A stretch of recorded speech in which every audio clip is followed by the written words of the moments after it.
I grew up first in Chicago and then lived in a small town in northeast Ohio, which was very rural and very small. And I think I was the only Jewish person in my school.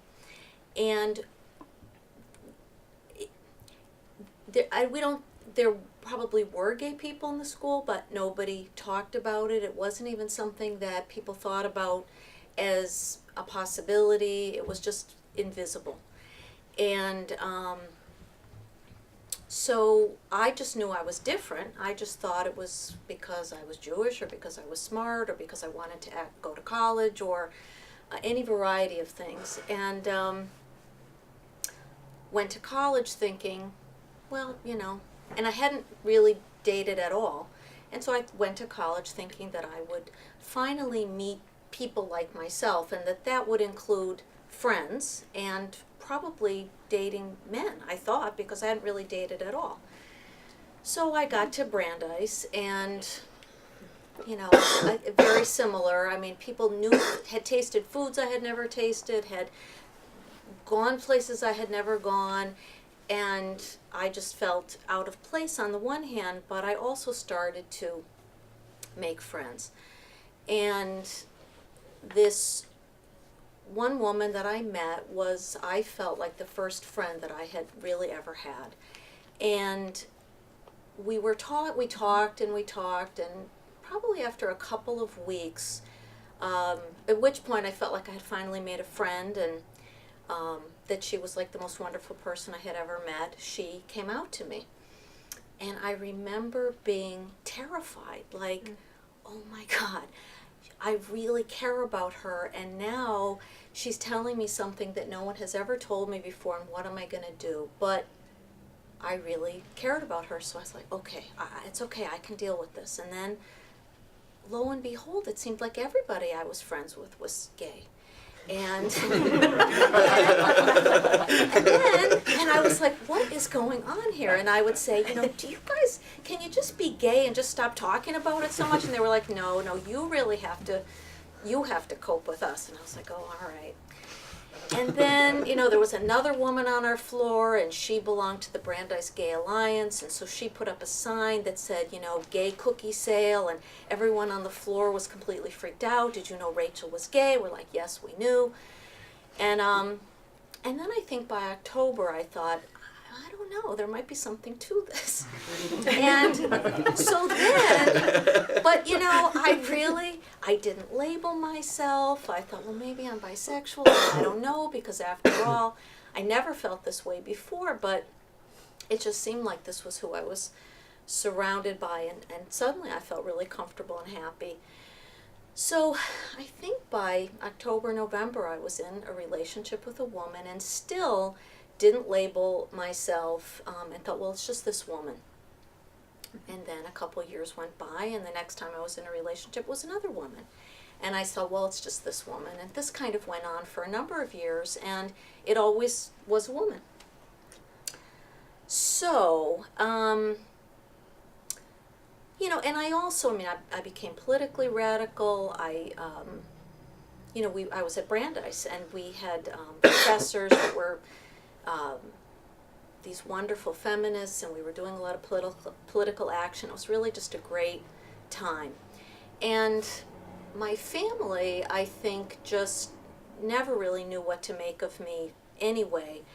This was the early 80s, and I think they just thought, oh, well, it's these women influencing, my daughter or my sister or whatever, and they didn't really want to talk about it. I think they just hoped it would go away, and I was happy. So what happened, I think, is that I just stopped telling them stories about my life and stopped sharing as much. And I remember when I started working here,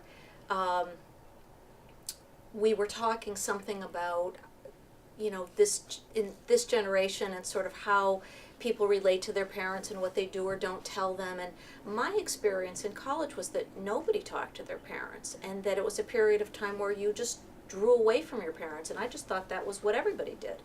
And I think some of that was from coming out, but I just thought it was part of what college was like. And I think that's not necessarily true, but I think it can be more true if you're coming out and you're not really sure if and when to talk to your parents, and so you maybe don't go home as often, and when you do, you might go alone, and then you're pining in your room and listening to Patti Smith records if you're me, and planning that trip to San Francisco you're going to take on a bus. Don't do that. Go to San Francisco. Go to San Francisco, but don't take a bus. So eventually, I think I just kind of grew up and decided, well, if they're going to have a relationship with me, they have to accept me the way I am, and they did. And so now, like Ben, I mean, I think so I met my partner, or my spouse, my wife, whatever you want to say. I mean, I'm not used to saying wife because it's only been 6 years that it's been legal in Massachusetts, but we met in 1988, so I was 28 at the time. We're still together. And my family kind of touts us as the one couple that isn't divorced, and that we're happy, and we seem to respect and love each other, and they're really happy about that. And my spouse is one of 11 children, and 4 of her, she and 3 other of her siblings are gay, 2 boys and 2 girls, and her mother's still alive, and I'm as much a part of the family as anybody, any in-law. I think I'm the favorite in-law because, we enjoy our kids' grandmother, and we're a family. We live in a suburb now west of here, and the kids have grown up with 2 moms, and there have been some issues for them in school, just mostly when they were 5 and 6, and when people found out they had 2 moms, the kids' reactions would be, that's impossible, because I don't know if their parents had talked to them about biology, or you have to have a man and a woman to make a baby, and they're like, well, I have 2 moms. And so then in first grade, someone said to my son, well, if your moms are gay, then you're gay, and that made him cry because he didn't really think he was, but he felt like they were telling him who he was. And so, but really, we have a wonderful life and a wonderful community, and in many ways I think that it's funny because when I was growing up and I was in college, feeling different and feeling like my politics were different and feeling like I wasn't part of everyone else was actually really important to my identity.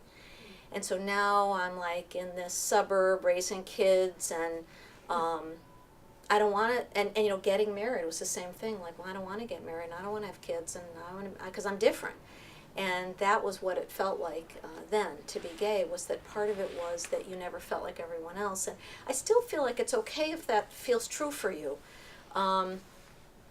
because I think we're all different. But, I have a life that I never thought I would have, and it's a good life. So, I feel very blessed, and I feel loved, and I feel respected, and it's nice.